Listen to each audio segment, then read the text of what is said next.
This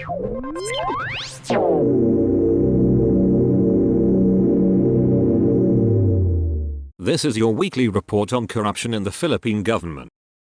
The Department of the Interior and Local Government, Central Visayas suspended a city councilor of this Negros Oriental capital for 9 months allegedly over a graft complaint involving a construction project at Negros Oriental State University, base city campus. DILG-7 legal officer Michael Bandel and director Farah Dibajin Chua served the suspension order Friday on Councillor Joe Kenneth Arbus. Bandel said Arbus received the order while confined at a local hospital. The suspension without pay will take effect immediately, Bandel said. He added that they are not privy to the facts of the case against Arbus, except that they have been directed by the Office of the Ombudsman to serve the suspension order upon receipt of a copy of the graft complaint filed by one Michael Daniel. Arbus counted the complaint was not related to his job as a councillor, but involved a construction project at the NORSU base city campus which he is a part. The case, he added, was the same case filed before the base city prosecutor's office which had already been dismissed. The suspension as cited in the Ombudsman ruling is conduct prejudicial to the public interest,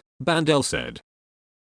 Maguindanao del Sur Governor by Mariam Sangki Mangudadita has ordered the 60-day preventive suspension of Datu Salibo Mayor Soliman Sandigan after an administrative case had been filed against him. The suspension took effect on the 28th of December as contained in Administrative Order No. 23001 Series of 2023, according to Provincial Administrator Cyrus Torana. He said Mangudadita issued a suspension order while the Sangguniang Panlaloygan is hearing the administrative case against Sandigan, who allegedly appointed a new member of the Sangguniang Bayan after a regular member was killed in an attack. Last year, the 64-year-old mayor was arrested last October after he was linked to the murder of Datu Salibo councillor Debson Salongan last April, but Sandigan was granted temporary liberty by the Cotabato City Regional Trial Court. Under the local government code, the power to appoint a new member of the municipal council to fill a vacant seat rests with the provincial governor. A Bureau of Immigration officer was arrested on Friday for reportedly punching a taxi driver in a road rage incident in Taguig. Abimel Haglinig, 41, was caught on closed-circuit television footage attacking taxi driver Celso de los Santos, 53, in front of a mall in Bonifacio Global City at around 5 p.m. according to the Southern Police District. Linig and de los Santos were driving along McKinley Parkway when the taxi driver allegedly cut into the lane of de los Santos, who was driving a sport utility vehicle. Linig had to quickly step on the brakes, causing his wife, who was in the front passenger seat, to nearly hit the dashboard, the SPD reported. The BI officer got out of his vehicle and confronted de los Santos. Mall guards had tried to intervene, but Linig threw a container of juice at de los Santos' face, while Linig's wife threw a bottle of water at the taxi driver, ABS-CBN reported. De los Santos said in Filipino that the suspect must have thought I would attack his wife, so he punched me. The taxi driver claimed that Linig tried to force him to settle the case, but he still plans to file charges. According to ABS-CBN, we work for a living. They think they are rich. They have money, but not that much, de los Santos said in Filipino. Linig faces charges of physical injury.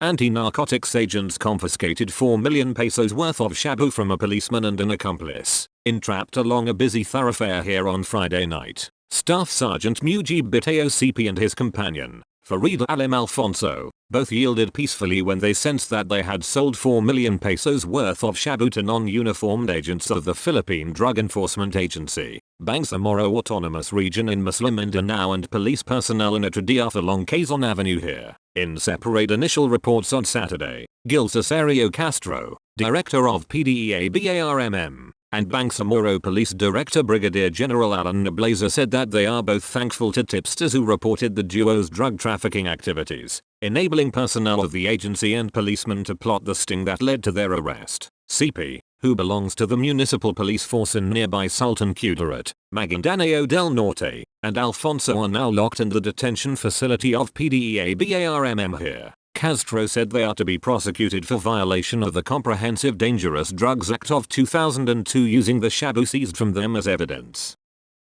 A former village councilman in Talisay City's coastal village was arrested during a buy-bust operation after yielding 1.3 million pesos worth of suspected shabu Sunday night. Romeo Santillan, 44, a former councilman of Tank, Talisay City, was arrested in neighboring village of San Roque while transacting with a police officer who posed as a buyer, said Lieutenant Francis Rasu, Cebu Provincial Drug Enforcement Unit officer. Santillan yielded 200 grams of suspected shabu and drug paraphernalia. His name emerged based on information we gathered. We placed the suspect under surveillance and we confirmed his illegal drug operation, Rasu told reporters here on Monday. A retired military man is facing cybercrime charges for using an image of Philippine National Police Chief General Benjamin Acorda Jr. in his vlog about an alleged ouster plot against President Marcos that went viral. PNP Public Information Office Chief Colonel Jean Fajardo said at a press briefing yesterday in Camp Crame that Acorda had already filed a complaint with the Quezon City Prosecutor's Office against vlogger Johnny Laxamana Macanas Sr. for dissemination of false information using a photo of the PNP chief in a viral vlog regarding an alleged destabilization plot by disgruntled military officers and personnel. Fajardo said the vlogger is a retired AFP member, but it was not immediately clear what his rank in the military was. We expect that the prosecutor's office will send summons to the accused to give him time to respond to the complaint, Fajardo said in Filipino. She said the complaint against Macanas is for violation of Article 154 of the Revised Penal Code, as amended by Republic Act 105/91, in connection with Section 6 of the Cybercrime Law. She said an investigation is still ongoing to determine other possible case against Macanas. Misusing social media to spread false information for personal or political gain is unacceptable, Fajardo said in Filipino. A 34-year-old dismissed police officer was arrested early Tuesday after allegedly selling shabu to an undercover agent in this city, authorities said. The suspect was identified as Rodolfo Duazo Jr., who went absent without official leave and was dismissed from service in 2020, according to Police Lieutenant Colonel Ernesto Nebalasca Jr., Cauayan City Police Chief. Seized from Duazo were a pack of alleged shabu worth 10,000 pesos, a .22 caliber handgun, and assorted drug paraphernalia. Duazo has been under police surveillance since late last year. He is facing charges of violating Republic Act 9165, Comprehensive Dangerous Drugs Act of 2002, and Republic Act 105/91, Comprehensive Firearms and Ammunition Regulation Act. The Philippine Coast Guard has started a probe into one of its junior officers for alleged reckless driving in a viral video at the South Luzon Expressway during the first week of January. In a statement on Monday, PCG Commandant Admiral Ronnie Gilgavin ordered the investigation after the Coast Guard Intelligence Force received a letter from the Land Transportation Office. The letter identified PCG Ensign Alan Anthony Agpalo as the rider of a Suzuki motorcycle that illegally entered SLEX and refused to stop when flagged down by enforcers. We assure the public that we will cooperate with the LTO investigation. We will also conduct a parallel investigation and sanction CG Ensign Agpalo based on the evidence, Gavin said. The LTO summoned Agpalo and was ordered to appear before their office on Monday and submit a written explanation as to why he should not be administratively charged for disregarding traffic signs and reckless driving, and why his driver's license should not be suspended or revoked. Here in the Philippine Coast Guard, we do not tolerate officers or personnel violating existing laws and regulations implemented by other agencies. They must face the consequences of their actions, he said. Ensign-ranked PCG officers are considered junior officers who have served for 1 to 5 years. Agpalo completed his Coast Guard training in the 20th of October 19, after which he formally took oath as an official member of the PCG in a deleted video posted by Agpalo himself on the X-Vlogs Facebook page. He entered SLEX despite knowing that his Suzuki Raider 150cc motorcycle was prohibited from the tollway due to the minimum 400cc displacement requirement for motorcycles. He was also seen driving over 140 km per hour despite the 100 kph speed limit at SLEX.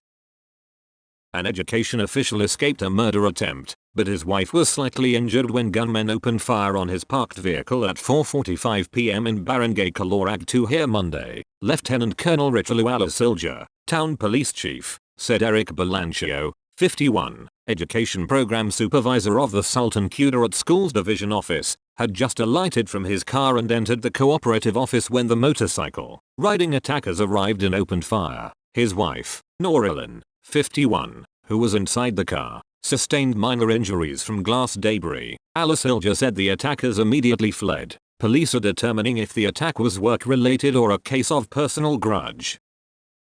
The Office of the Ombudsman has found probable cause to indict former Commission on Elections Commissioner Maroina Emilia Guanzon for 2 counts of violation of Republic Act 3019 or the Anti-Graft and Corrupt Practices Act. The Ombudsman resolution, a copy of which ABS-CBN obtained from attorney Ferdinand Topacio, who is one of the complainants, alleged that Guanzon prematurely disclosed confidential information during 2 interviews. Guanzon was the presiding commissioner of Comelec's first division that handled the disqualification cases against then presidential candidate Ferdinand Bongbong Marcos Jr. On the 27th of January, 2022, she granted an interview with GMA News' Sandra Aguinaldo where she said she had voted to disqualify Marcos Jr. from the elections. On the 28th of January, 2022, she told Rappler's Paterno Esmaquil the name of the opponent in charge of writing the resolution, and discussed her separate opinion. Comelec Commissioner Amy Ferrolino was the opponent. Respondents' contention that the information disclosed by her is not considered a confidential information fails to convince. The Ombudsman resolution read,